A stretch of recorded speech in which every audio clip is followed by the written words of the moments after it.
மென்றோர்களின் சஞ்சலம் போக்கிடும் சுவாமியே கோதண்ட ராமனே சுவாமியே கோதண்ட ராமனே சிவகாமி அண்ணன் சீதை மாமனே தஞ்சம் மென்றோர்களின் சஞ்சலம் தீர்த்திடும் ஐயா சுவாமியே கோதண்ட ராமனே சிவகாமி அண்ணன் மகள் சீதனே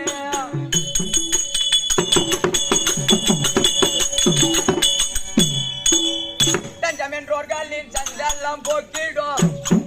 ஐ சுவாமியே கோதண்ட ராமனே சிவகாமி அண்ணன் சீதை மாமனே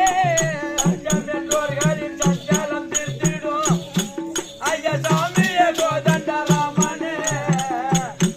சிவகாமி மகள் சீதை மாமனே சிவகாமி அடே சாத்தகி பொழுது விளக்கம் புரிஞ்சுதா பேர் சொல்லுங்களாக்கா ஏங்க என்னவா அதை இதை இந்த ஒண்ணும் புரியலங்க புரியலையா இன்னும் ஒண்ணும் புரியல மறுபடியும் சொல்லுங்க